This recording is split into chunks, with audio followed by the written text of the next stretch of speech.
Hey,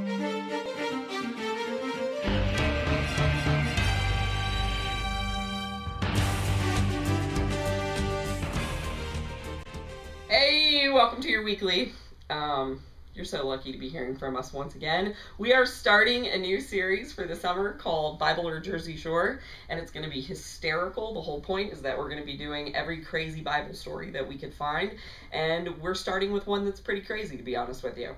You're going to start the beginning of the day with a game called Bible Jersey Shore or Sesame Street. Just so you know, that's the name of the game, but not everything's from Jersey Shore. It just literally means reality television, that it could be from something reality TV. So we'll have slides available for you. All it'll do is come up on the screen like a weird statement like, angry homeless man takes it out on his neighbors, and they have to guess, like, is that Bible Jersey Shore or Sesame Street? Well, it's Oscar the Grouch from Sesame Street. So the statement will be on the screen, and then we'll show a clip or a picture of Oscar the Grouch to show the answer. You could get any leader to lead this because all they have to do is read off the screen and then see the answer on the screen. So please, service leaders, don't lead this game. Choose any volunteer because it's an easy cue up for them to look cool leading a fun game. So that's how we're going to start the day, is guessing whether these crazy statements are Bible Jersey Shore or Sesame Street. Next, we're going to be doing the story of Lot and his daughters, which comes from Genesis 19:30 through 38. A little bit of background on the story is that Abraham and Sarah are told to leave their family, and then the next statement, by the Lord, they're told to leave their family and to go into a new country. The next statement is, though, that they left their family, but they took their nephew Lot. So it seems like from the very beginning, Lot really wasn't meant to go along with them. Lot ends up moving into a sinful city. That city is destroyed. Him and his daughters move into a cave, and that's where this story picks up.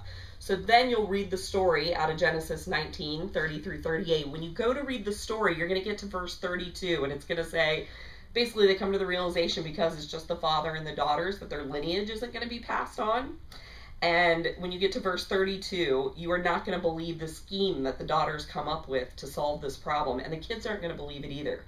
So we're going to have a slide that has verse 32 written out with some blanks in it. And what verse 32 says is, the daughters decide, let's get our father to blank and then blank with him, and have the kids guess what goes in those blanks. And we're assuming that their response is going to look a little bit like this kid. Have you ever had a dream that you want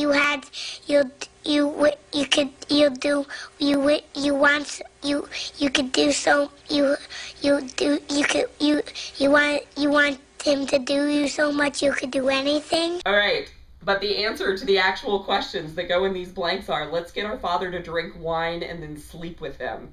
The best way to tell the story this weekend is to literally read it straight out of the Bible, because it's more amazing than telling it. I would love for them to know that this story is in the Bible. Because if you go on to read through verse 38, the one daughter gets him drunk one night and sleeps with him, and the next daughter gets him drunk the next night and sleeps with him.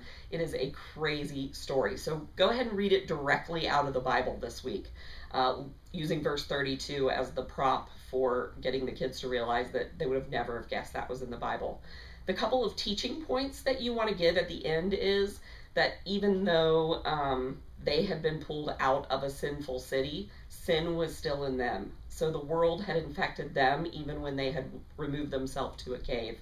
That there's really nowhere that you can run from yourself. And we're hoping now, I wouldn't go too far into teaching. I would really just lean heavy on telling the story and then go into pod time, because we've written really provoking pod questions, hoping that really most of the teaching happens in the pod.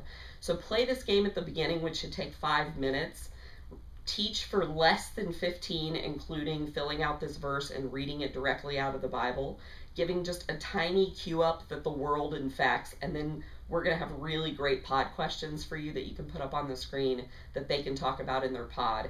And we're hoping that in their pod they come to conclusions about ways that the world or culture has infected them. So that's what we're going to be really gearing towards. I know sometimes it's our desire to over-program. Please lean heavy on pod time, because we've written really meaty questions, and lean on reading it from the Bible, because it would be a really easy story for kids to be like, that's not in there, if you don't read it right out of the Bible. And we're positive that if you go back to your pod time with these awesome questions, you're not going to end up with kids sitting around looking like this. Have you ever had a dreams that you had you could